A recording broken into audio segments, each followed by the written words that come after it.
Good evening, Nick family, and welcome to the Queen's Court. I am your host, Stephanie. You can follow me on Twitter at BKSteph33. The Knicks went 2-1 this week, our first winning week, and I don't know how long. We're currently 15-18, 12th in the Eastern Conference, which means if the season ended today, we are actually out of the playoffs, out of the play-in, actually. And we went 4-6 over the past 10 games. If you haven't already, please subscribe to the channel, hit the notification button, as well as the like button if you're feeling the content. I am joined today by CP, the artist. You can catch him mostly, I believe, CP, correct me if I'm wrong. I know him from being on Uncle Freeze's channel, Blanche Tears, but he can tell you more. I believe he has his own channel as well. But before we get into that, before we get into reviewing the past week's games, we got a video by J Boogie. Let's check it out. We back. Best time of the year, they say it's Christmas. Little kids can't wait to see it's Christmas. New clothes, new toys, mean it's Christmas. You see the Knicks, we back, we on Christmas. It's so pretty when you can see the snowfall. That red nose, tell them that it's Rudolph. Chestnuts roasting, the Knicks stay roasting. Tell the whole league we hosting. 12 noon, we back, 12 in the 2/5. Biggest tree in the world filled with presents. Little kids, they checking off their wish list. Ho ho ho, we celebrating this Christmas. Jingle bell, first game playing in the garden. Tell Santa we got the whole league watching. Right before we celebrate the new year. James Dolan crossing with the reindeers. Parker decks, they filled with no room garage. When it comes to the flow, this here's eggnog. Best believe your boy, yeah, I'm on my job. Celebrate your Christmas with the Knicks squad. The best place in the world, that bag stay shopping. I AD my wrist so you can keep watching. Shopping sprees all over, this is Times Square. Then it's back to the game at Madison Square.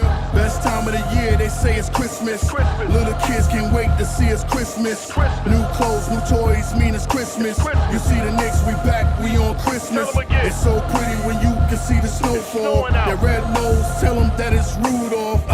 Chestnuts roasting, the Knicks stay roasting. Tell the whole league we hosting. Back on Christmas, J Boogie predicted this. You can't say St. Nicholas without nicking it. The Knicks on Christmas should be ubiquitous. So shout out if you've been with us, sitting through the interim. Feels like we meant to win. Now that we got tips with us, potential is limitless. Gifts go down the chimney. Try to put the Grinch on me, pinch me, but I'm not dreaming. It's a new reality. New York is in the top seat in seasons. Greetings, Eastern Conference.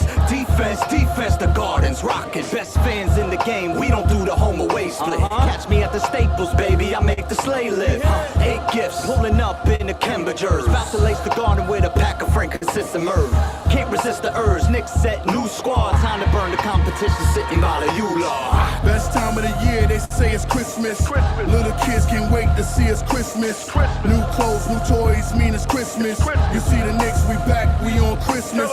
It's so pretty when you can see the snowfall. That red nose, tell them that it's Rudolph. Chestnuts roasting, the Knicks stay roasting. Tell the whole league we hosting. Something wrong with your TV screen. If that orange and blue ain't playing on that red and that green. Favorite players, yeah, but Knicks, they forever the team. Shout out the upstairs, trying to play chess with the team going forward. They making sure the squad is in order. They know we hated on by all opposing reporters. It's torture. New Yorkers, we built for fourth quarters. Show up to the court or prepare for a slaughter. They wanna hate on the Knicks, tell me what that's doing. Get that stuff out of here, shout out to Pat Ewing.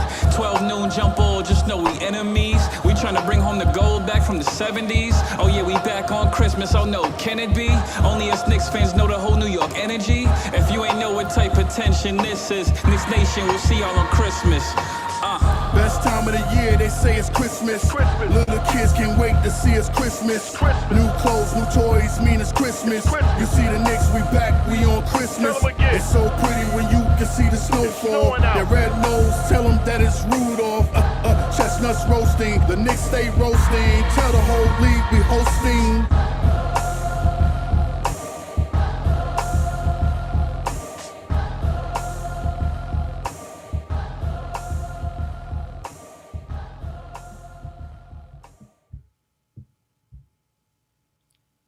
That's J Boogie, Knicks family. Appreciate you, J Boogie. That was a good one. That was a good one. Yes, definitely feeling it. I ended up doing the album cover for that. Really? Yeah, I did the album cover for that. And I was the first to hear that track, and I was excited. I said, J Boogie, you can have this out right now. You wouldn't happen to have the art. Did it show? Was it part of the video, the album cover? No, it wasn't part of the video. It was supposed to be part of the promotion. So, we'll see when, I think they did release it. I was posting it on Twitter and stuff like that. So, Okay. I'm I letting may have you guys work all that out. But yeah. Wow. All right. Okay. All right. Before I go into the game, CP, how are you doing? I'm Tell doing good. everybody where they can find you and follow you. Okay, got my own channel now where I talk about Knicks. I talk about the Insecure finale last night. I talk about everything. You can find me on my personal YouTube, CP the Artist, CP the Artist on Instagram, CP the Artist on Twitter, where I go back and forth with Knick fans, Knick content creators, whatever. I don't hold my tongue, and people know that. That's me.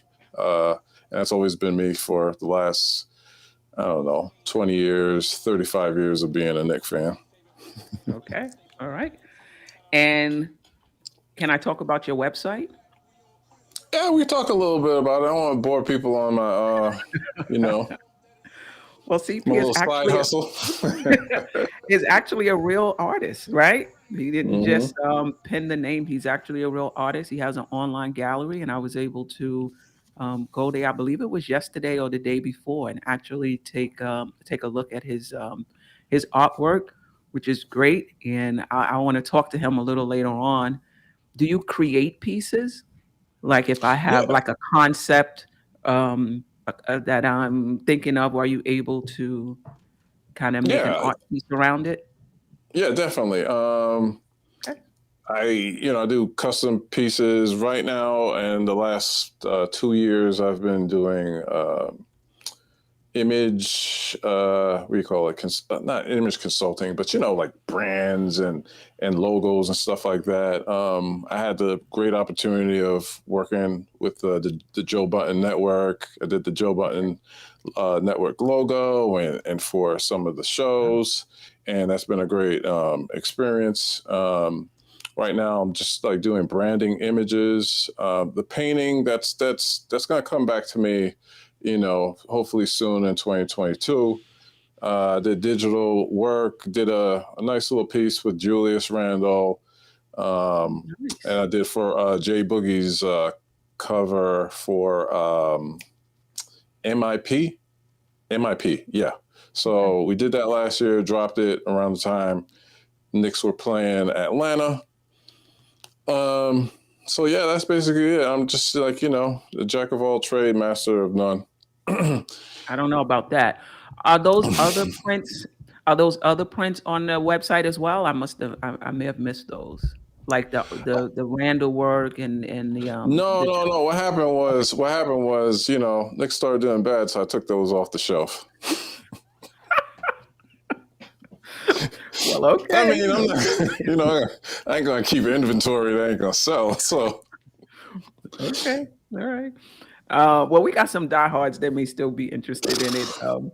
Shout out to the chat. Robert Woodard, still Knick fan. Sherwin M, I appreciate you. Sherman N is not M. It's not gonna let me live it down that he had the Knicks with 37 wins for the season. Shout out to Sam behind the scenes. He said that you were his first ever guest on MBK. And he'll yes. I forgot about that. So check this out, right? So we know Sim is the godfather of all of this, right? And then I was the first guest. So, you know what I'm saying? It's like the Trinity somehow. You know what I mean? Okay. Nothing would have started if that interview didn't happen. Who knows? Wow. Okay. All right. Let's get into this next stuff. What I'm gonna do, I'm gonna just run down quickly the last 3 games. Yes. Let's And do then this. as a reminder of kind of what happened this week. And then me and CP, we're gonna chop it up. So Tuesday, the Knicks were at Detroit, and it was a win, 105-91.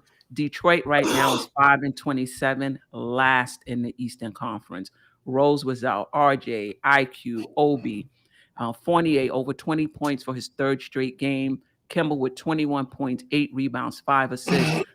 We talk a lot about Kemba scoring, but keep an eye on his rebounds and assists. They've been pretty good as well. Randall with 21 points, 11 rebounds, 3 assists in that game.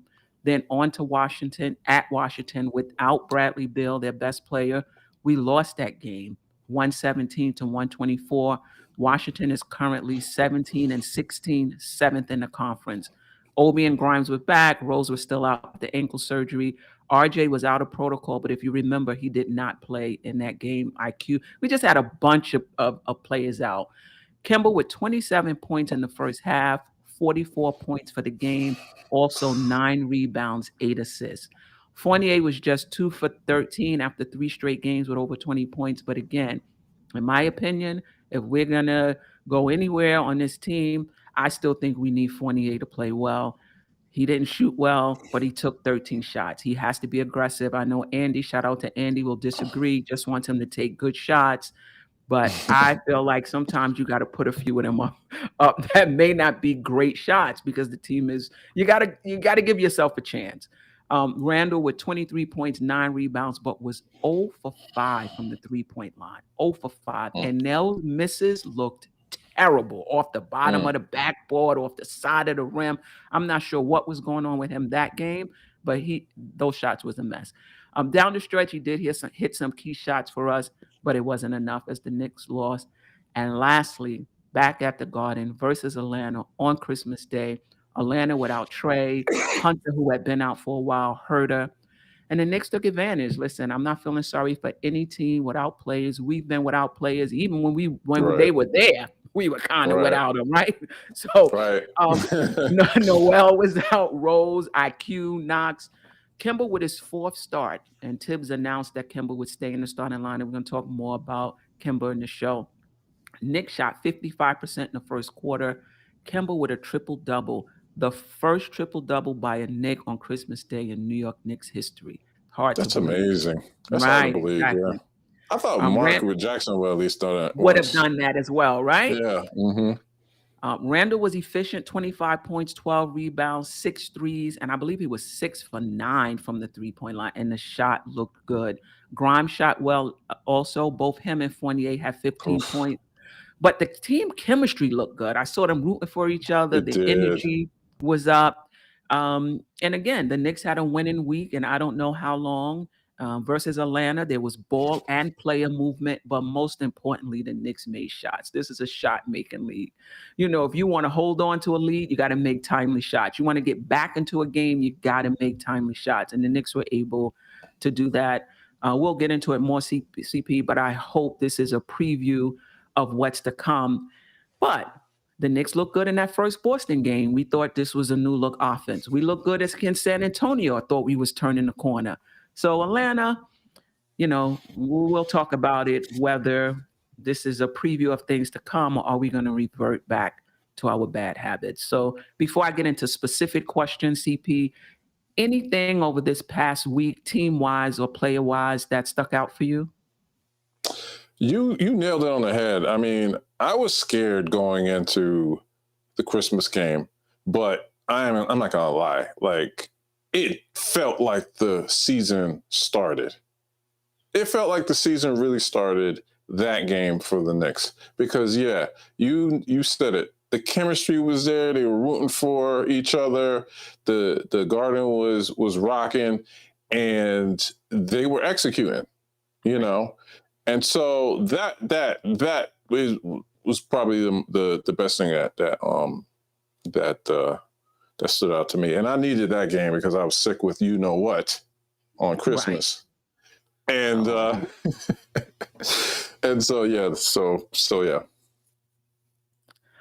Yeah, I mean, the other thing that stood out for me is that Randall was doing less facilitating. There were times where he did bring up the ball, but there was less of him feeling this responsibility to get everybody involved. And I think the reason why he was efficient is because when he got the ball, he shot it. He wasn't Yes. trying to do anything extra to get other people off. He shot the ball when he had it.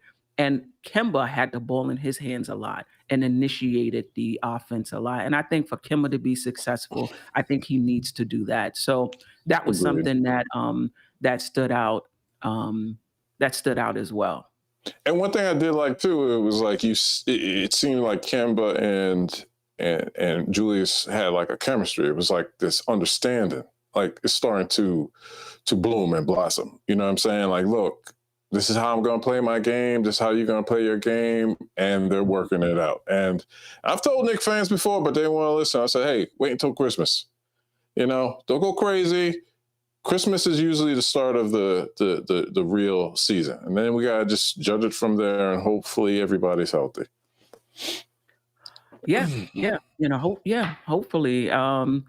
Like I said, I seen this against San Antonio. I was pumped against San Antonio. The offense was moving, the players were moving, and I said, "Wow, this is it." We're about to take off, and it didn't happen. So I'm hopeful. We got 4 games this upcoming week, and so that'll, the starting lineup is pretty much set. It seems like, and it's an opportunity to kind of capitalize and build off of what we did in Atlanta. Versus Atlanta. But let's get into Kemba a little more, okay? Mm-hmm. The Knicks are 2-2 during the time that Kemba has been back in the starting lineup. Remember, he came back in the starting lineup from necessity against Boston. The Knicks have been, playing 500 basketball during that time. Do you feel encouraged by how the Knicks have played over the past 4 games? Or do you need to see more before you can start talking about the Knicks being a playoff team? If I'm going to rely on a 31-year-old with bad knees to make the playoffs, I'm going to say I'm pessimistically optimistic. I guess that's a oxymoron, whatever. But the thing is, it's like, can his knees hold up? But on the other token is we're seeing gems step up. We're seeing Grimes. We're seeing, Miles McBride. We are not just dependent on 1 or 2 guys. We're dependent on everybody. We're dependent on the bench to give us what they need to give us. Right? We're dependent on our bigs, you know what I'm saying? So the thing is that if I'm looking at that standpoint, the glass is half full, you know what I mean? But it's going to have to, be predicated on us being healthy, So I'm pessimistically optimistic, if that's a word. Yeah, you bring up a good point. Let me just read this real quick, and I do want to comment on that. So the Knicks record before the benching, I don't like that term, but for space sake, I had to use benching. Before that, it was 19 games, and for the first 9, the Knicks were 10-9 during that time. 18th in points, 25th in assists, 16th in offensive rating, 19th in defensive rating, and our opponent field goal percentage, we were 7th. And that we have actually been, pretty good in that respect.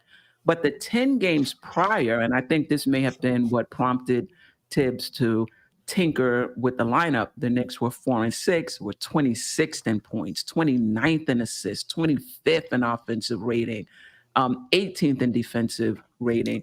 Even the opponent field goal percentage dropped from 7th to 11th.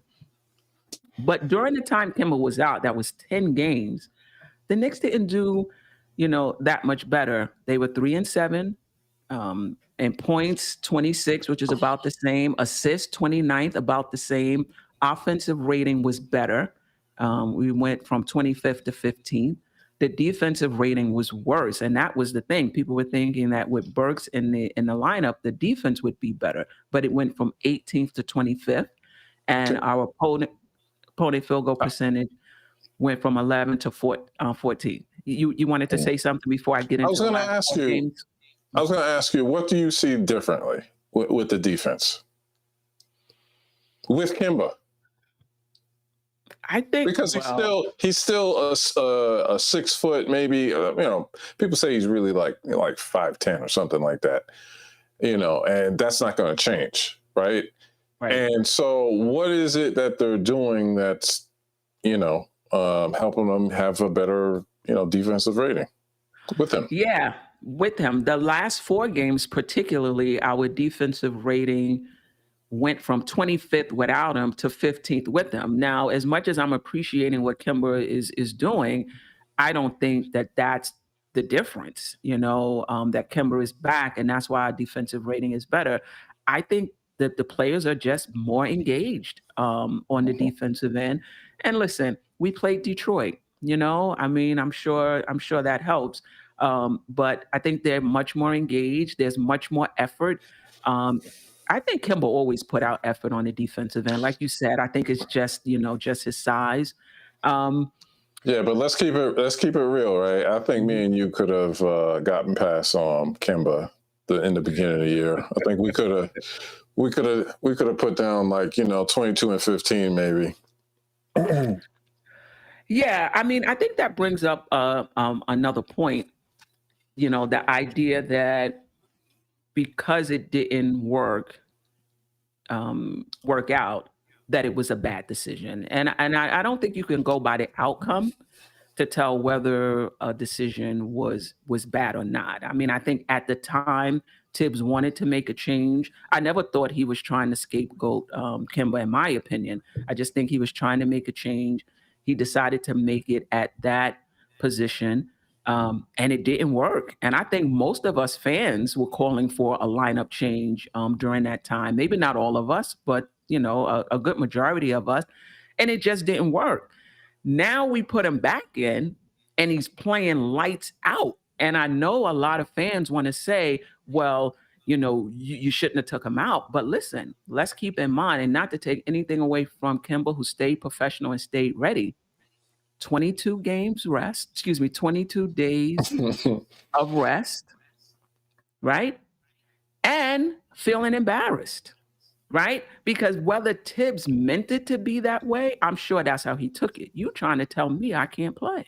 You trying to tell me that the reason we're struggling is because of me. So when he got that opportunity, I think he had something to prove. And I think that had a lot to do, plus the rest, with how well he played. But however he got here, he's here. I'm not sure if he's going to be able to play at this level for the rest of the season, but 80% of this is going to be 75% of this, maybe even 70% of this for the Knicks is going to be great. Your thoughts on that? No, I agree with your sentiments. When Tibbs made that lineup change, I'm going to be honest, I was indifferent because, look, he's a better coach than me. I'm going to keep it real. He's a better coach than me. I'm going to trust his decision. I was indifferent from it. I thought that if he was going to make a change, he would have put Derrick Rose in the starting lineup and have Kemba go with the second unit, which I thought would have been a more easier transition because Derrick Rose can play point, and he's been a starter before. And I think that you would rest Kemba for the rest of the year by playing him, 20, 22 minutes, per game. The Burke, putting Alec Burke, I know he played point guard before in the past with other teams and all this other stuff, but those other teams had stars. There ain't no Ben Simmons or what's his name, Embiid on our team, or Steph Curry and what's the name on our team, so he didn't have to put up that workload. And I saw very quickly that Alec Burke, he couldn't just do the workload because, number one, you got to play defense, right? On a Tibbs team, right, for 35, 40 minutes. And then you got to find your own offense and get people involved. Right. Some people call him,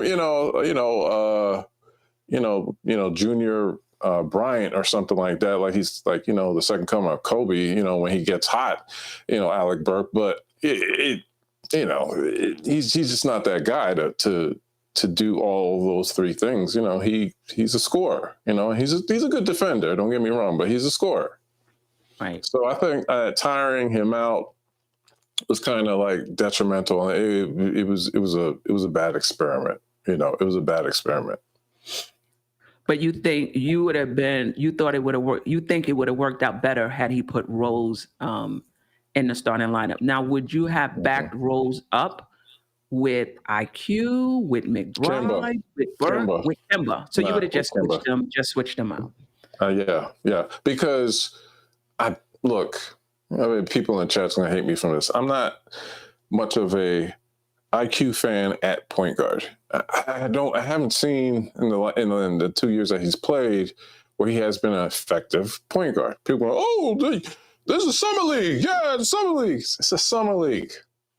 I feel like Kemba being a natural point guard and IQ being a shooter, a scorer, keep him where he's naturally at. And then since you weren't playing like Kevin Knox, at the time, you put, Alec Burke at small forward, you know what I mean? And then you have like a very nice tandem right there.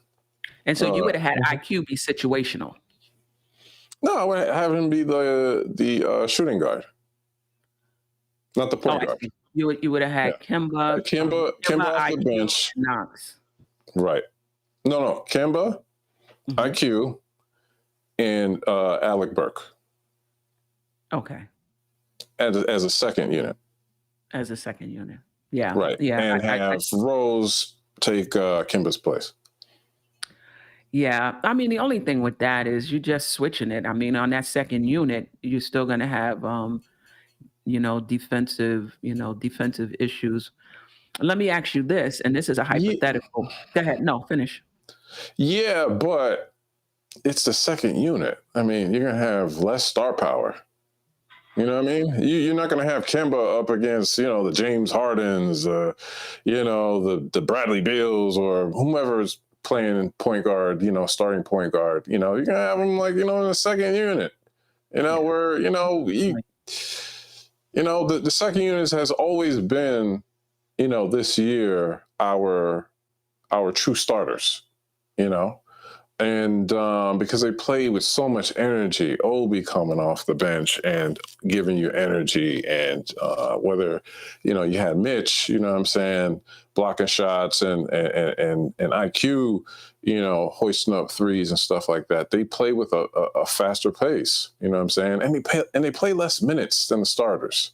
So you think about, you're resting him, you're giving him like the least important like minutes against less talent. So I thought that would have been, a better if you're going idea. to change if you're going to change the starting lineup. Yeah, I definitely hear you. Now,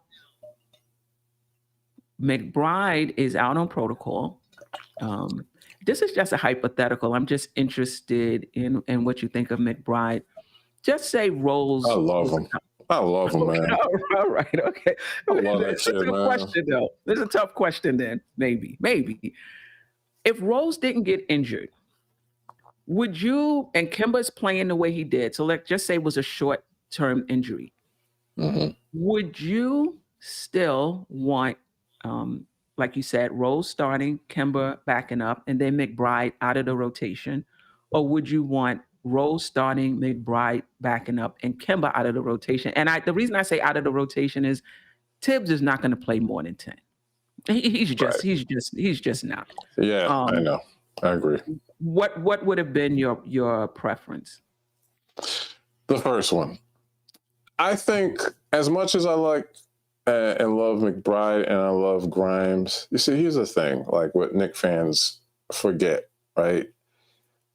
I know we love these kids, but it's not enough of a I take that back. I know we love these kids, but it's not time yet to throw them into the fire. It's a long season. We still got 50 games left, right? 50 games left. We still have a chance of making the playoffs. Now, when all is lost, we're past the trade deadline, and we're looking at all these teams above us. Then you play the kids. But I think it would be counterintuitive so early in the season, just 30 games. And as I said before, the season really starts at Christmas. So we have to be patient, you know what I'm saying? And you mentioned it too. Tibbs only plays 10 guys. I hate it. I hate it. I wish he would, stop what he's doing. But I think eventually, if this season does get out of hand, I do want to see the kids. Like, just look. If we're not going to make the playoffs, I want to see the kids. Like, because what are we playing for? Like, Right. Right. Yeah, I agree with that. And I think, what I think Tibbs is doing is he's trying to give the veterans every opportunity to right themselves. As much as, we may want to see Grimes, and I really like Grimes. I like McBride as well. We really want to bench Fournier, and we really want to play Grimes more minutes, which I think is a moot point now. I think with Rose, being injured, there's probably room for Grimes to be in the rotation. If the season is not over, like you're saying, I'm going to bet on that veteran righting himself and finding his game more than I'm going to bet on a rookie being able to play somebody you can count on. Not that they can't play, and not that they're not going to have good moments. Of course they're going to have good moments, but it's just the nature of being a rookie that it's going to be up and down, and that's totally fine. They're rookies. So you can't bench a veteran for a rookie. Yeah. In my opinion, you got to give that veteran every opportunity. But some fans will argue, they'll say, but obviously look at the kids, they're playing better than the vets, such and such played better than Fournier. Everybody wants to beat up on Fournier, right? It's like, it might be a light skin thing, who knows? I think it's just like, we gotta be patient. It's just 30 games, you know what I'm saying? It's ugly, yeah, we get it, but we're not out of it yet, you know what I'm saying? So, and the kids are gonna get their time. They're gonna get their time, you know what I mean? So, right, it is what it is. I mean, they're situational, and in this, with the health and safety protocols, there will be a lot of situations, for them to play. I think that would have been my choice as well, to play Rose and Kemba and have McBride be situational. Again, wanting to give these vets every opportunity to right themselves, because if you want to make the playoffs, you have a better chance with veteran players than you do with rookies. Now, I'm not against rookies being in the rotation. Me neither. But leaning on them, and expecting so much of them, especially from a small sample size, that somehow they're going to be able to duplicate that consistently game in and game out. The vets are struggling. So there's going to come a time when the rookies are going to struggle as well. It's just part of their developmental process. All right. During the 4 games that Kemba has been starting, the Knicks offensive rating has been 13th, and our defensive rating has been 15. Do you think that holds up? And if so, is that good enough for us to finish in the top 6 and avoid the play-in? Look, with everything that's going on, it's hard for me to make a prediction. I'm sorry, Steph. Yeah. It's like you got the bug going around. You know what I'm saying? Look, Knicks are coming here to Atlanta on my birthday. I'm afraid to buy tickets because I don't know what's going to happen. Praying that, we're going to make it through this. 2022 is it's like, it just feels like an Avengers movie, right? You know what I'm saying? It's like, 2020 we had Loki. Then 2021 it was Ultron, and like 2022 feels like Thanos is coming. You know what I'm saying? It's like I don't know. I just want to take one game at a time before I start talking about, Yeah, I definitely hear you. I'm pleased. I'm pleased what I'm seeing. I'm pleased with what I'm seeing as well. I'm not sure we're going to end up the 15th ranked defense. If we do, that would be absolutely great. I was looking at the teams that made the playoffs last year, and there was only 2 teams that made the playoffs where both their offensive and defensive rating was in the bottom half of the league. Everybody else, that was Washington and Charlotte, where both their offense and defense was in the bottom half. You had teams with great offenses, like Brooklyn, Portland, that may have been in the bottom half defensively, but offensively they were like top 10. And are you talking about last year's playoffs? Last year's playoffs. Oh, yes. But that was a play-in. That was a play-in though, right? Washington, yes, it was the 8th. And it was a play-in. So you don't even I'm considering the top 8. And Charlotte was in the play-in too. Charlotte was in the play-in. Yeah. Yes, right. Yes. Right. So in other words, if you're in the bottom half, offensively and defensively, only 2 teams made the playoffs, and those 2 teams, as you rightly pointed out, were in the play-in. And the other teams that were in the bottom, like the bottom quarter, offensively, like the Knicks, Miami, the Lakers, they were in the top. Well, Miami was 10, but the others was like top 5 defensively, right? So if you're in the bottom, you're in the top, in the other area, right? But if you're in the bottom half in both, it's going to be a tough season. And I think, we'll see for the Knicks, if their defense will be able to stay in the top half this season. But right, that the playoffs is a new season. And it's not like all your accomplishments will go out the door. It's not about who has so much, accolades, whatever. Remember the 73 or 72 win Golden State Warriors?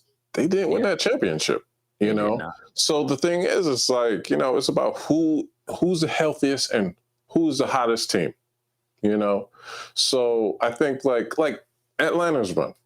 Right, Atlanta, they struggled the whole year. They fired, my man, in the middle of the season, put Nate McMillan in, whatever, and we thought we were going to just mollywop, Atlanta, right, based off what we did in the thing. But they were a hot team. They beat us, and then they went to Philly and beat Philly, and they were what, then they went on, and it was like wow. And then we had Brooklyn, and then the Bucks beat them, right? Yeah, the Bucks beat them by KD having his foot, his big old, size 22s like on the line. You know what I mean? If he, if his foot was shorter, they would be in the finals. So it's win, lose or draw. I think the most important thing, I guess, is yes, we got to get there. We got to get there. Yeah, definitely, for sure. And to your point, that was the same thing. If you remember the Toronto-Philly game series, I think it was the year before when Toronto won. That ball bounced, I don't know how many times. That was probably the greatest shot ever. And that's how Toronto got, moved on, to the championship and won it. So you're right. You're definitely right. I just want to talk a little bit about Rose's injury before I get to the Knicks offense. I'm curious to see what your thoughts are here. Rose has been our best player this season, in my opinion, prior to the injury. He injured his ankle after playing extended minutes. In the playoffs, in game 6, he couldn't go that long because, again, he had played extended minutes a few games before that. Do you think it's coincidental, or do you think it's a confirmation that Rose, you just have, whether he starts or comes off the bench, you just have to monitor his minutes and keep him at 24 or whatever it is? At 45 years old, all I'm saying is Father Time is undefeated. he goes undefeated. I mean, come on, once I turned, I think it was 27, and I woke up out of bed, you know what I mean? And it was like a pain shot from my hip through my back, through my neck, you know what I'm saying? And it stood that way for the whole day. Let me tell you something. I'm going to sound like, I hope I don't sound like my brother, Uncle Fulio, when I say this. But during the offseason, when we didn't land a premier point guard, right, and we re-signed Derrick Rose, I was just like, Reason why I said, because at 34 years old, I knew how much we were going to need him to bring us 22 points per game and maybe 6 assists or whatever, right? I knew the wear and tear that Thibs, because that's what was required on this team that is middle of the road. Can't say we're too terrible, can't say we're too good, whatever. I would have been happy with a young point guard. And don't get me wrong, young point guards get injured too. But the likelihood of a 34-year-old getting injured, it's going to happen. So with an injury history on top of that. Yes, because, I'm sure you played sports before, right? When you hurt something, your body compensates everywhere else, right? Remember, I had Achilles tendonitis, right? Mm-hmm. Because my calves were too weak, right? And so every time I jumped, my Achilles was, using most of the pressure, Started having knee tendonitis because, one of my legs is smaller, longer than the other. Anyway, I gave you out too much information. But my point is that it's like when you have all these issues, something's going to go wrong. And it's, what's Murphy's Law, right? If something's going to go wrong, it's going to go wrong, So, yeah. Yeah. But I'm going to say this, too. I'm going to say something controversial, whatever, even though this ain't controversy. But I watch this show religiously. This is why we needed IQ to develop better as a point guard. So we didn't have to rely on Derrick Rose because we had IQ to run the point. That's what his job was and how they were trying to groom him during the summer league. And I'm assuming the offseason too. But we have not seen point guard IQ that could play like, Derrick Rose. You know what I'm saying? He picks up his dribble a lot. He could have facilitate. You know what I'm saying? But it's not as the he's going to get his man open and so forth and so on. So, well, that's all. That's all I gotta say.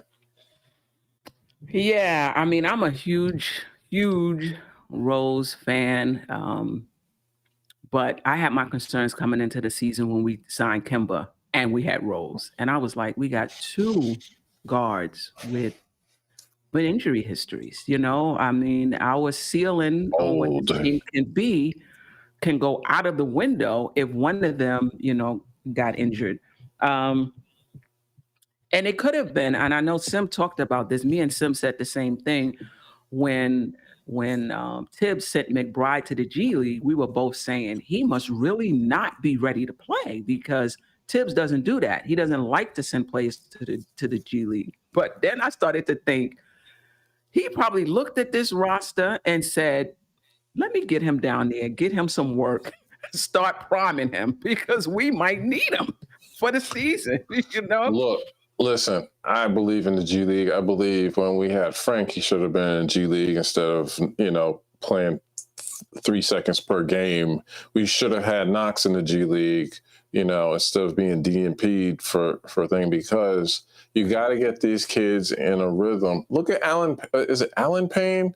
Or he was best known as dancing with Russell Westbrook or in OKC. Then he became a really good role player with the Suns. He spent time in the G League. Oh, Cameron Payne. Cameron Payne. Thank you. Right. Yeah.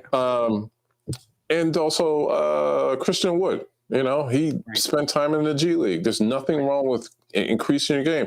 I think Lonnie Walker. He plays for San Antonio. Yeah, I remember he cut off his hair. Yeah. You know what? He was a first round pick, and Popovich threw him in the G League. There's nothing wrong with the G League, and especially and here's the thing too, right? About your young players. If you're not going to use them, you don't believe in them, at least increase their trade value somehow. You know what I'm saying? Throw him in the G League. Maybe other teams will, take a look at him, see his little stats, whatever, and then maybe we can get a second round pick or a future something in a package. I don't know. But if you have these players on your team, just do something with them. You know what I'm saying? So yeah. Shout out to the chat. Put Nice, White Falcon 44, East Blue Drew, Robert Wood. I believe I'll shout you out later. How much hating I'm getting? Not a lot. None really. I don't see. All right. So y'all don't want me to get go off. You know what I'm saying? I'm sick, but Be yourself. But twice I saw in the chat that two people in the chat commented, and I've seen this before. You keep saying we don't have point guards. We have point guards. I mean, we have Kemba, we have Rose, but for me, it's not easy to be a point guard in this league, right? So we do have players at that position, but are they point guards? Are they people players that you can count on game in and game out? So who is the point guard? You talking about IQ? You talking about McBride? Who's a rookie? Who are we talking about that we have so many point guards? When I say point guard, I'm talking about somebody that can defend the position. I'm talking about somebody that can run the offense, and I'm looking for a playmaker. I forgot what video I saw. Somebody broke down McBride's. I think he had 6 or 7 assists one game. Mm-hmm. And he broke it down that it was really just 3 playmaking assists, right? And the other ones was just passing it to the wing and the guy hit the shot. And I was like, you know what? Yeah, sometimes we see this guy, somebody has 9 assists, they have 10 assists, but did they play make and create that shot, or did they just pass it to somebody and somebody make the shot, right? And I think that's what you're looking for from the point guard, somebody that can create shots for people, not just pass it to the wing, they hit it, you get an assist, right? So I'm not sure how many we have right now that could man this offense, defend the position, and play make. Let me back you up with that. So it's like, let's say, remember when you had your first car, it was always a hoopty, right? It was like, you bought it for like $500 or something like that. Mm-hmm. It takes you to point A to point, maybe, not even point A to point B. It takes you to point A to maybe, you know what I mean? So it's like, do you really have a car? You know what I mean? It's like, so when somebody asks, do we have a point guard? It's like, you got to be confident and say, yeah, I got a point guard. It's such, right? But if you're the Knicks, you're like, yeah, I got a point guard. You know what I'm saying? It's not no confidence in it, because you don't know if you're going to have these 2 guys for the rest of the year because they're old and they have an injury history. You could look at the Suns and a Suns fan and be like, yo, you got a point? Yeah, I got a point guard. I got Chris Paul, right? You know what I'm saying? You could you know, you could say with confidence that you got a point guard, right? If you're the Suns, you know what I'm saying? Or if you're Charlotte with LaMelo Ball. And, you know, but do we have the point guard of the future? And come on now, if we're Knicks fans, we got to be honest with ourselves. We've been crying this cry for probably the last 20 years. I mean, who has been our legit point guard? It's like, yo, we got ourselves a point guard that's going to be with us for the next, 7 to 10 years. You know what I'm saying? I can't. Yeah, I mean, I hope McBride is that. I mean, we'll see. I would feel better. I mean, let's see how many years Rose and McBride, because I don't even know if you could say these are our transitional point guards, right? Because we don't know, how many years Kemba has. We don't know how many years Rose has. They may just have one more year. Is McBride ready? I'm not sure. Or we could say they are not our long-term, solutions. You know what I'm saying? And that's fair. That's an honest assessment. You know what I'm saying? They're not our long-term, you know what I mean? Because you don't know what could happen, and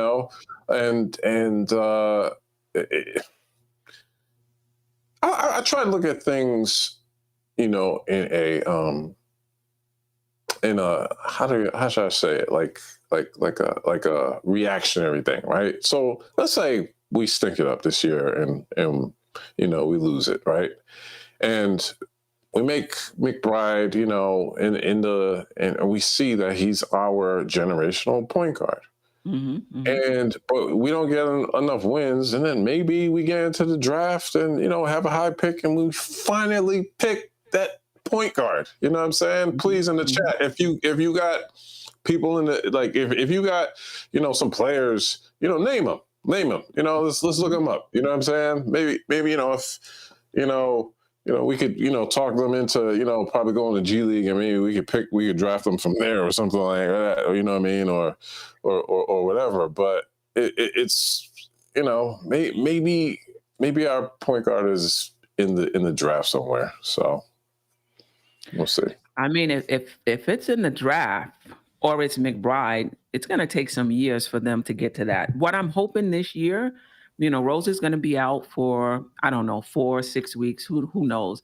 I would really like 8. I would really like McBride to back up Kemba. Yes. I'm not sure who else we have. I think what we're doing now is Burks is running a point for the second unit. McBride is out, health and safety protocol. But I would really like McBride to do it. I'm not against starting rookies. I like for rookies to be in the rotation if they earn it. I don't believe in just putting them in there because they was the so-and-so pick. If they earn it, I like to see rookies in the rotation. I just don't like us to have to lean on them so much. Let them learn, let them make their mistakes. You got your starting unit to do that. They're gonna make their mistakes. Put them in the rotation and let them make their mistakes. So I'm really hoping that McBride gets to back up Kemba Walker and get that experience. Kemba's been playing well these 4 games, but that chronic knee condition is still there. I mean, he had 22 days off. He's looking really spry. Right? After 8, 10, 12, 14 games, can he still play the amount of minutes that he's playing, right now? So absolutely. That's something, Tibbs is going to have to do. But I hope when McBride comes back, he played very well. I hope he gets that opportunity. He got heart. He got heart, athletic ability. He got that he's not afraid to take the shot. You know what I'm saying? And one of his good friends on the team is doing good. My guy, Grimes, you know what I'm saying? Quentin Grimes, I like me some Quentin Grimes, man. You know what I'm saying? He's fun to watch. He reminds you of like a young Allen Houston with the release. You know what I'm saying? He's not afraid to shoot it. He can play some defense.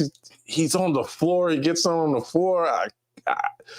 Look, I was down on the draft. Don't get me wrong. I was down on the draft. I was like, why are we trading back just for $2 million? Like right. What is this? I said the same thing. Right. I was like, what is going on? Like, what are we doing? We ain't supposed to be. we ain't here to go backwards. We're supposed to go forward, right? You know what I'm saying? I see guys I like going off the board, like, you know, Vorte, you know, and was it Bog Night? Book night. Right? Yeah. Book Night. And that guy, was it Kai Jones? You know what I'm saying? I was like, what are we doing? What and we Jalen doing? Johnson, who I liked, was still on the board as well. So, when we drafted our guys, I ain't gonna lie, I was like, who are they? I don't know who they are. You know, it's like, remember when Porzingis got drafted, it was like who's, you know, people like, yo, who is this? Who this guy? You know what I mean? It's like, I don't know who he is. He was the little boy in the at the draft party crying like, who is this? Frank Ntilikina, who is that? I don't know who he is. Yeah, I like Grimes as well, and I hope he stays in the rotation. And you know, one of the things you see is that the Knicks are developing their rookies, even if they're not playing, because you could tell when they come in, they're focused, they play defense, they know what's expected of them, and they're not making a lot of mistakes, right? So that just tells you that. You don't think so? I don't agree. What if it is in them? Because you could, you can't develop somebody that doesn't have developmental qualities, right? You can't tell a guy when to get to the gym and so forth and so on. These two kids got heart. Like, they dogs. You know what I'm saying? So they drafted very well. I know, you know. But they know the offense, though. Think about Knox. Knox didn't even know you know, so that's what I mean. Like, these guys know the offense. They know where they're supposed to be. I get what you're saying. You're absolutely right. They have it in them. That dog, they brought that with them. And you know, their coaches who they played for were kind of tough coaches as well. So they're not fazed by Tibbs and all his cursing and whatever Tibbs is doing, because that's what they experience with their. They're made for it. Right. You're right. So you're absolutely right. They have that. But just the fact how prepared they are, like they know where they're supposed to be offensively and defensively. And that's the part I guess I'm giving to the coaching staff in terms of really coaching them up and making sure that they know what they're supposed to be doing. Yeah, but too, like, you know, I played, you know, junior varsity and in high school, you know, it was like, you know, we practice all week and then game day, like things were in my head. It was like, oh, you know, the girl like I had a crush on is in the States. You know what I'm saying? You know, oh, this and that. And then like everything that practice gave you, you forget about it. You lose you're not even focused. Some players are just not focused. You know what I mean? You know, it's like, you know, Thibs, you know, he chastised RJ this year. He was like, yo, why, you know, last year you were in the gym shooting. You were working on your shot. And he said publicly he's not doing that as he was. So it's like your focus, you know what I mean? Where you put your focuses on your team. Nobody could do that for you. You know what I'm saying? Yes, a coach could tell you X and O's or whatever and so forth and so on, but you have to execute it. You know what I mean? So at the end of the day, it's and you know, Sim knows, you know what I'm saying? I'm sure he preaches, you know, to his kids, you know what I'm saying, do this. And once they get in the game, like everything probably blows up in their head. Yeah, it goes out the window. So yeah, that's a good point. I'm all for personal accountability, you know, so. Yeah, no doubt about it. Let me just ask this question. And I got a few questions just because I have you on the show that I just want to throw out to you. If it's from any pretty girls, yeah, I am single. Okay. You guys heard it here first. Ladies, you've heard it here first. Yeah. Randall was very efficient against Atlanta, also decisive, facilitated the offense some, but not much. You know, I thought Kemba had his share of bringing the ball up, initiating the offense, and Randall having to play off of him.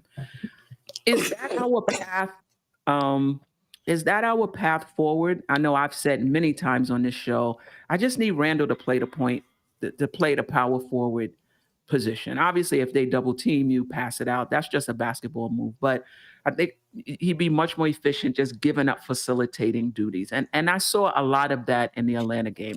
Is that our path forward, or are you still sold that Randall can do okay facilitating the offense? He's just a little off right now. I think he was just a little off. I side with that argument. I don't want him having the ball too much. I wanted to, we got point guards for a reason. I hated, he would take the ball out of the point guard's hands. I hate it. But I can't say that one side of me loves it when he gets, double-digit assists, because now I'm knowing he's making the right play. So I think within the game, whatever it's in the game, like whatever, calls for, okay, we're going to use this as a strength. We're going to use this person as a strength, or so forth and so on. You know what I'm saying? More pick and rolls, more ball movement. When the game on Saturday, when we went on a run, but, when Atlanta went on their run, you know what we were doing? We weren't passing the ball much. Mm-hmm. And, I'm going to say it. Randall's a gift and a curse in my eyes, right? I'm not on the side of trade him, just get rid of him, but I'm not on the side of build around him either. It's like, I'm a painter, right? You got to put the right colors together, right? You got to put this is not chemistry, it's alchemy, right? You got to put things together, make it seem how it works. You know what I'm saying? And use the strengths and the weaknesses. Yeah, I don't like when, he gets himself into trouble and he has like 5 to 7 or 8 costly turnovers. Like, I hate that. Kill him if you want. You know what I'm saying? I get it. But if he facilitates and we win, I can't knock that either. So I think the thing is that the Knicks as a whole, they just got to play smarter. They got to play smarter. And that's why it has to come down to is playing smarter and playing, efficient. So hope that's an answer. Yeah, definitely. What is the game asking for? And then the game asks different things of you, differently on different nights. I do want to see less. I do want to see less of him bringing up the ball and trying to start off. I do want to see less of that. But if they bring it in the half court and he's able to, in the half court, get somebody open, you know what I'm saying? Then I'll take that. Yeah, but him because he draws a lot of attention. Right. Him and bringing up the ball 94 feet. I'm like, Yeah. But I don't even know if that. He doesn't really turn the ball over that much, bringing the ball up the court. It's when he's operating in this little bit of space and he's putting the ball down and they're all around him and he's trying to make something happen. And I'm like, dude. No. Remember that sequence? But remember that sequence in the Washington game? Like he comes down and then like he gives up the ball and there's like a 2-on-0 and they doing the dunk contest. You know what I'm saying? It's like, and then it happened like 5 other times. It's like, what are you doing? Right. Was it Washington or was it Detroit? I think it was Detroit. Yeah, he had a bad game, and it was like a layup line the other way. It was crazy. So it's just about playing smarter. It's just Yeah, I mean, I definitely, as you talked about in the beginning of the show, see the developing chemistry between Kemba and Randall. Now, it's possible that some of Kemba's early struggles was that he was playing off the ball. Like he didn't really have the ball in his hands a lot to facilitate. That was Randall. And I think in the beginning of the season, him and Fournier were deferring a lot to Randall. Now, I don't see that. Randall be wide open off a pick and roll, a pick and pop, and Fournier shoot it. He's like, I'm over that. Right. So yeah, I mean, I've said this before. I think Randall will be much more efficient if the point guard was setting him up for shots. But I think what he has given up is when he gets the ball in the post, making a move just to pass. Let me He ask you did that a this. lot. Mhm. Let me ask you this. So I've seen improvements with the offense, right? And give or take, we were shorthanded. Okay. Do you think what's going on hurts RJ in a way? What's going on How in terms of like you have this chemistry with these three-headed monsters. You got, Randall, Kemba, and Fournier. They're starting to get a little chemistry. Mhm. How does RJ fit into this? Yeah, I mean that's a good point. Because he came back first quarter, looked it good, and he just stunk it up. Since the end, it kind of felt like it's like, man, is he like the like in the Knicks starting offense? Is he like the round peg in a square hole, right? And is it better for him to be? Nah, I'm not gonna say it because people are gonna blow me up in the chat. Better off coming off of the bench or playing more as the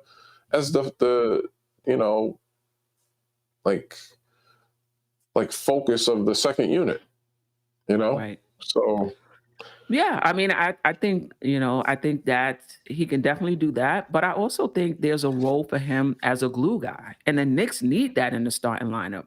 Somebody that's going to play good defense, somebody that's going to play the toughest guy on the other team, somebody that's going to hit the shots that come to him.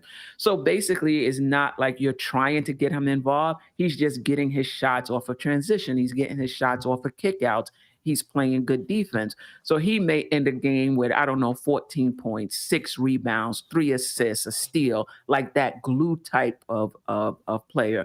I think that's a role for him. But also, I think you're right. I think playing in that second unit, they play faster. He'll have that opportunity to get out in transition as well. Here's the thing. I hate to look down the road, right? But the road is coming. Okay, he's in his third year, going into his fourth year.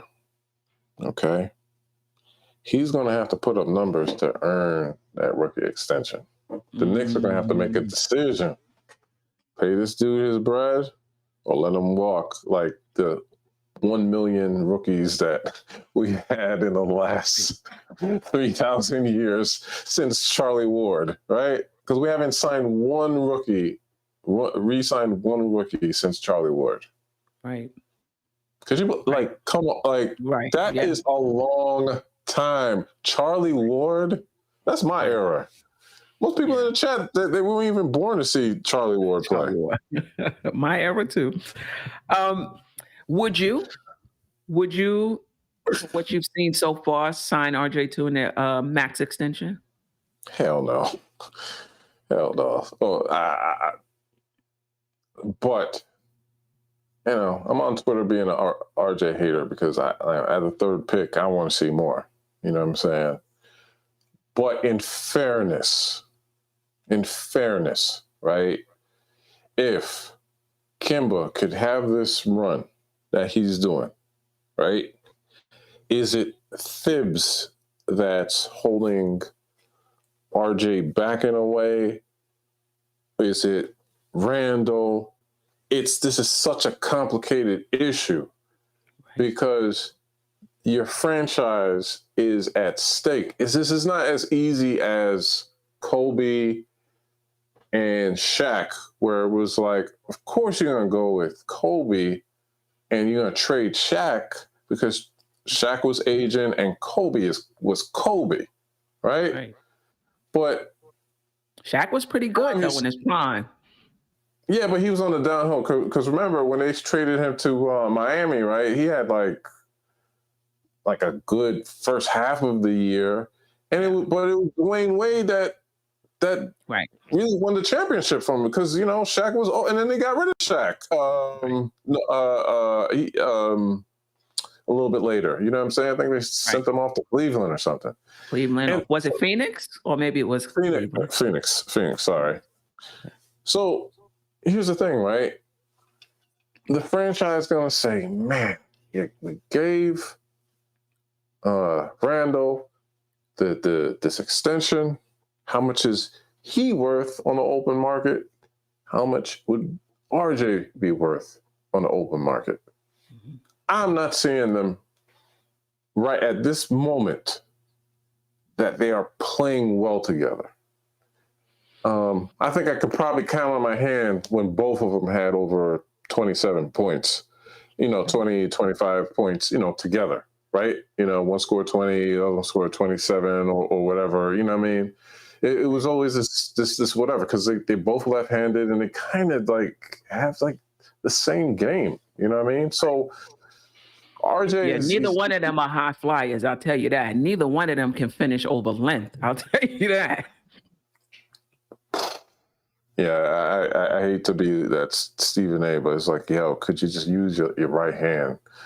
Like, just once in a while, whatever. But the kid is still young, and we'll see what happens. But they have to get him turned around like ASAP, in my opinion.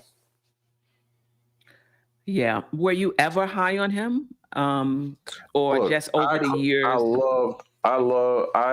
I was getting killed, right? Back when I was never a big Zion fan, right? I thought that his weight was going to be an issue. I thought that he was just too small to play that power forward position, and I was wrong about that. Right? Because we see what he did to Kevin Knox in the summer league, and I was always an RJ fan. I'm biased, right? My background is Jamaican, you know what I'm saying? His too. So I wanted RJ to be, and I was very happy his first year. Second year, I was just like, I really don't know, right? And then the third year, I just was just like, I don't see it. I don't see that. Okay, this is our third pick, but DeMar DeRozan didn't have a good time in San Antonio that he's having right now with the Bulls, right? So people are comparing RJ Barrett to a DeMar DeRozan, right? What if RJ needs more of like a Bulls system where you have like a point guard like Lonzo Ball that's gonna, run and gun with him, and another wing like, Zach LaVine or so forth and so on, where RJ could flourish and fly. This is tough questions. These are very tough questions. He's tall, he's athletic, he's strong as an ox, you know what I'm saying? And also he's playing in a different position than he did the last 2 years, because he were, correct me if I'm wrong, he was shooting guard for the last 2 years, and now he's a small forward. Right. Yeah. So CP, I don't know how athletic he is now. I mean, I guess he's maybe average, a little above average athletically. I think the Knicks have a tough decision. I would re-sign him. I don't know if I would re-sign him for the max, but that's going to be between the Knicks and the agent. But I would re-sign him. I definitely would re-sign him. And I'm with you. I was high. I had there was one time when I said RJ could be like Paul Pierce, because Paul Pierce wasn't quick, he wasn't fast, he wasn't overly athletic, but he knew how to get to his spots, and he was deadly with his shot. Yes, he was. Killed us a few times in the clutch, and so that's what I was like. If he could be a Paul Pierce type player, Paul Pierce is a whole. But the thing about Paul Pierce too is like he was able to use his backside. He occupied it everywhere. You know what I'm saying? I haven't seen it yet, I should say, where remember like how Melo could just be anywhere on the court. right? He could be on like the key, right? You know, he could be on the post, he could be on the perimeter, right? Anywhere he operated, he was just lethal, right? Right. So it's like, where is the spot for RJ where he's lethal? He's always like on the, one side of the court, and he's always going left. Yeah. It's like, come on, we need more than that. You know what I mean? Put him in we can't put him in the post anymore because now he's guarding small forwards, and small forwards are guarding him. So it's not like last year. We've seen a few times where he would play the post and back down some smaller shooting guards. But do you think it's just a matter of time, or would you have liked to see more of a leap between last year and this year? Do you think he's regressed, or do you think just with the change of the team and the change of the players and the offense shooting more threes or whatever, it's just been difficult for him to find a stride? All of the above. Okay. I was hoping to see more in his repertoire than I've seen in the last 2 years, because the NBA they have a scouting report, right? They know, everybody knows what you want to do. You have to switch it up. You have to give them something hard to that's why the greats are the greats. You know what I'm saying? And I think that he needed like this off season, you know what I'm saying, which was longer than the off. No, I take that back, because his first off season, when we got hit with the thing, that was a long off season. And then last season, I think that was a little bit shorter because they ended late, right? I think the season ended. When did the season end for the Knicks? In May. That's still, yeah, I'm right. There's still a long off season. So he had enough time to work on his game. And as I said earlier, Thibs was like, yo, you were in the gym, and like, you're not in the gym anymore, working on your stuff. So let's just have to wait and see and be patient. And then, at the end of the year, I think I will have a solidified stance on it. Right now, I'm not that big of a fan, to be honest with you, right now. But right now, hopefully he could turn around and prove me wrong. I hear you. Shout out to 1975 Jamrock for the super chat. DeRozan game developed more in San Antonio and got better. Think so? Yeah. Well, I mean, you get in that offense, you're gonna pass the ball. I know he became more of a playmaker. I think he was averaging like over 6 assists a game in San Antonio. DeRozan just aged like fine wine. The older he got, the more he was in the league, just the better he's gotten. And at this point, he's just a maestro in that mid-range, And in this league, you don't have to have a great repertoire. Everybody knows what you're going to do anyway, but you can't stop it. And I think that's what makes the great ones great. You know what LeBron is going to do. You know where Chris Paul wants to go, and you can't stop it. I don't know about that. I don't know about it, because it's like, because here's the thing, right? If you have like, did you see that dude? Like, he was a security guard. Is that a Yeah, that's embroidered in there, or like a patch? Wow, look at you. Just a patch. Yeah. Oh, okay. I had to treat myself. So as I was saying, right? You seen that meme? Like, there was a security guard, right? He got like this, big old knife, and he got nunchucks, and he got like whatever. He got a gun with a scope on it. You know what I'm saying? He got all the artillery, right? You know what I mean? He's different from the dude that just got mace. It's good to have a repertoire. You know what I'm saying? Look at James Harden. He's slow as what? He looks slow. I don't know. I'm not gonna say he's slow, but he looks slow when he plays, right? But he's like, he got the Euro step. He got the step back. You know what I'm saying? He got the crossover. He got all these things to get, a shot. Look at Luka, right? Like, I watched Luka play. I was like, how in the world did he get those shots off? You know what I'm saying? There's a way to figure it out. You know what I mean? So. Right. But a lot of them, I agree with you. I'm not saying they have one move by any stretch. I agree with you, but they have like a signature move, and you know what they about to do, and you just can't stop. Luka is gonna take that large step back to the left, like a large step back, and there's nothing you can do about it. And he's gonna make it. LeBron is gonna take this fade away out the gym. There's nothing you can do about it. He's gonna hit it. KD, like, 7-foot wingspan, you know what I'm saying? Can shoot, from the Raptors, you know what I'm saying? Right, There's nothing you can do. There's nothing you can do. Before we get out of here, I just got one more question, and I want to briefly, we're just going to show the next week's games. I just want to ask your predictions, but I have one more question. I'm interested in your opinion on Mitchell Robinson and whether or not you would re-sign him. Yes, I would re-sign him. Okay. Because Nerlens Noel is Mr. Glass. M. Night Shyamalan, right?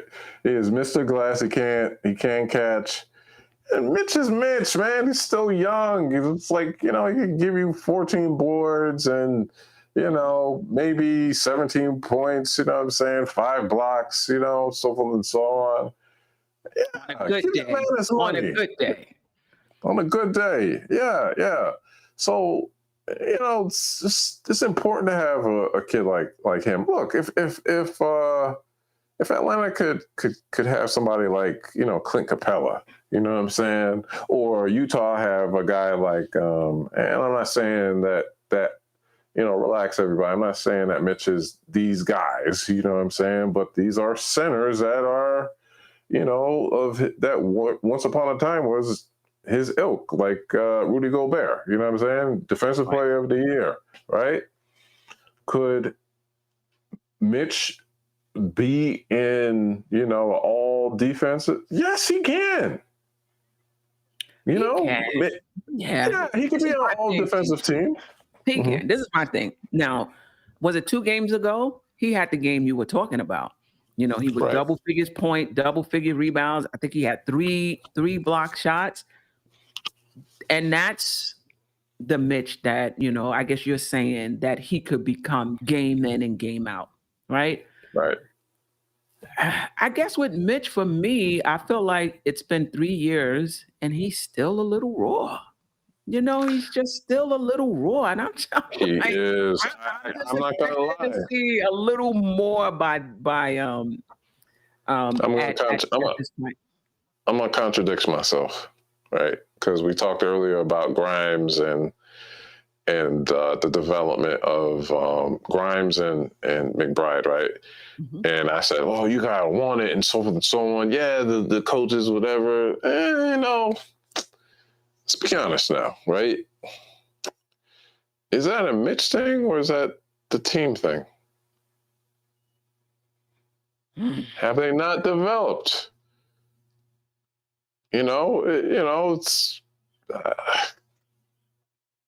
like San Antonio, they'll develop their players if they're not seeing what they, because nobody's going to San Antonio. And for some reason, Knicks fans or the Knicks organization, oh yeah, New York is the place to come. It's a place to be. Then why the biggest stars ain't there?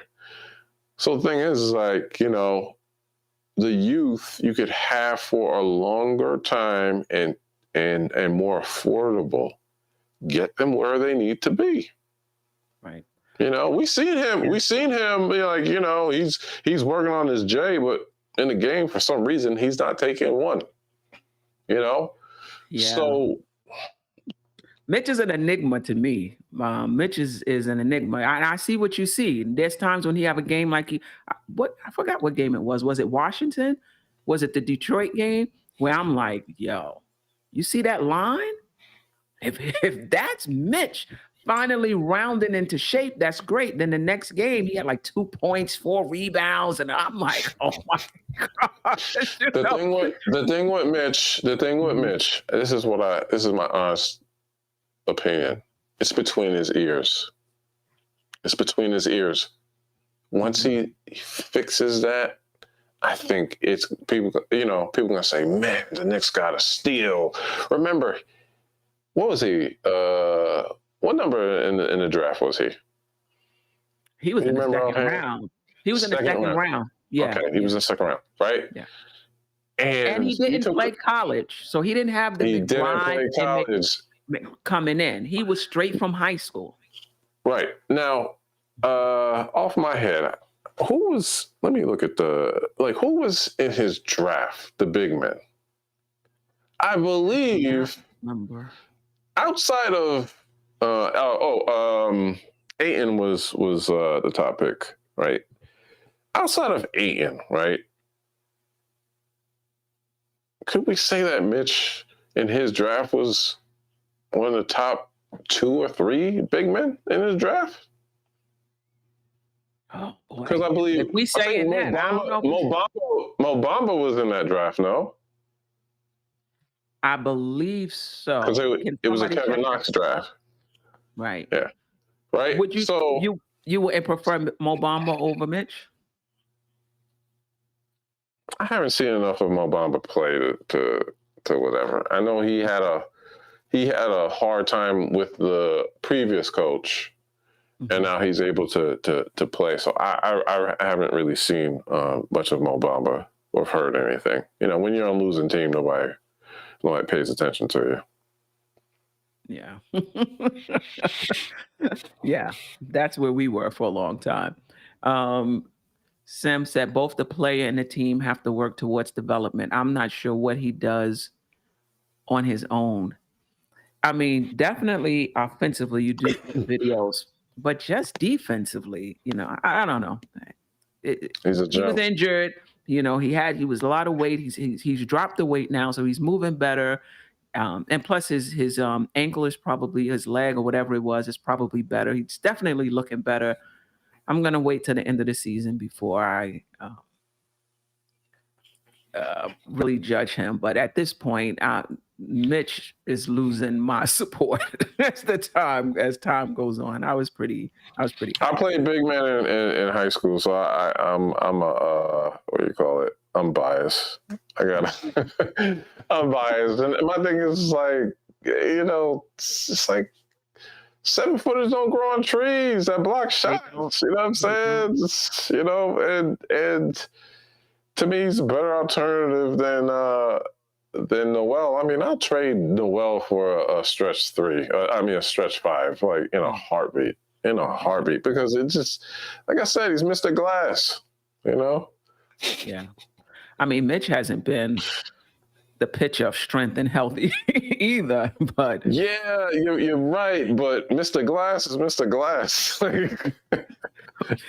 then Mitch's hands is not looking that great lately either. His hands is not. I'm like, he's turning into Noel 2.0 with some of these passes that he can't. No. Nobody is worse than Noel. Right? I'm surprised he caught the bug.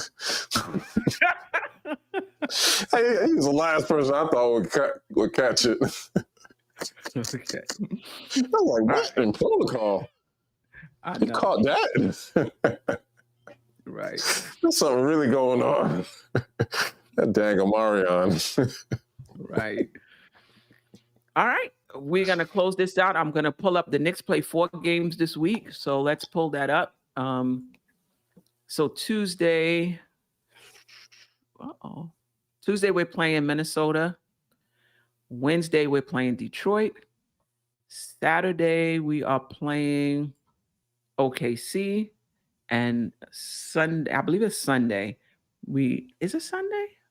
Tuesday, Wednesday. Thursday, Friday, Saturday. I think it's Tuesday, Wednesday. I just aged. And I want to say Saturday and Sunday. I might be wrong there. I know you're going to be singing that Alexander O'Neal song after this. Perhaps.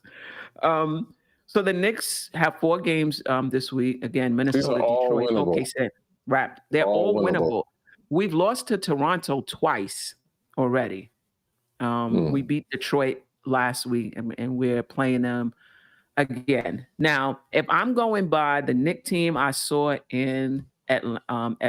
versus Atlanta, we 4-0. Right? I just don't know which team is going to show up. Because remember, after that San Antonio game where we looked great, we reverted to not passing the ball, not moving the ball, not moving our bodies. But we could easily go 4-0, 3-1. What's your thoughts? I see that. I could see at worst 3-1. Now, wait. I don't see the home and aways here. So I know Minnesota. These are all away. If I'm not mistaken, all away. At Detroit, at OKC, at the Raptors, and at Minnesota. They're all away games. And OKC has been playing pretty well. This is a horrible road trip because I can understand the Midwest, like, you got Minnesota and Detroit not too far from each other, but then you got to fly all the way down to OKC, then all the way up to Canada, and Canada is a hard place to play. OKC might be a trap game, right? And there's a lot of players out. Cat is out. I don't know if he'll be back. He's in health and safety protocols. And the Raptors, I think they got 2 players in their rotation that's playing. The entire starting 5 is out, and their bench is out as well. So I don't know. So we should go 4-0. We should go 4-0 if it stays that way. If it stays that way, but too, it's like it seems like not even. It seems like. Not if, but when somebody's going to go. Right. Like, right. I don't even want to jinx it, but named player from the Knicks out in protocol. Okay, yeah. And we know who is left. It's like you ever seen that meme where you got the Walking Dead, no, not the Walking Dead, the death dealer, whatever. He's knocking on doors, whatever. And like, it's like, who's the next person? You know what I'm saying? Right. So I don't know. And you know how it's been happening is usually after a player has a good game or several good games that they go into protocol. So Kemba, yes. I hope that's not the case because he's been playing well for us. Yeah, I didn't want to say no names. That's why I didn't want to say no names. All right. Any last words before we get up out of here? No, I had a pleasure. This was fun. Thanks for having me back, guys. Really appreciate it. Salute to the chat, everybody in the chat. I wasn't able to read the chat because I was trying to focus on my date for the night, Miss Cynthia, Miss Stephanie. And finally we had this virtual date, you know what I mean? The king and the queen comes together. Well, you are welcome to come back anytime. It was a lot of fun. Appreciate it. It was a lot of fun, actually. And if you want to, and my channel is CP the Artist. Come see Nick content and other content. I try to keep it artistic. Try to keep it, whatever. So, they're pretty short too. For those that are tired of long videos, they're pretty short. I ain't gonna do no live stream anytime soon. Why not? This is fun. You know what it is? I like to just talk my junk, and I think it's like if I had like a person next to me, you know what I'm saying? Like you see me in other chats, whatever. I just like to talk trash, you know what I'm saying, and go back and forth with people, you know what I mean? And I like that, I like that. I will have a live stream. I got 2 guests, they're in protocols right now, you know what I'm saying, but I got 2 guests. I want to get them on, and I think we're gonna have like a blast. I don't want to name them yet, but we'll go. They were like, yeah, we're down. You know what I mean? But I want to try to put something special. It's gonna be like more like a a trash talking thing. You know what I'm saying? Where we just get things off our chest. You know what I mean? And something different. Yeah. Okay. Well, I'm looking forward to you. Looking forward to it. You're welcome. You have an open invitation anytime you want to come on the Queen's Court. I appreciate it was that. A pleasure. Stuff. Shout out to the chat. Again, shout out to you. Shout out to Sim behind the scenes doing his thing, giving me an opportunity to host the show on nothing but Knicks Network. We are out, ladies and gentlemen. Be easy. Be safe. It's a jolly time of the year, right before the new year. Ain't no other squad better on this day than the Knicks. We back. Best time of the year, they say it's Christmas. Little kids can't wait to see us Christmas.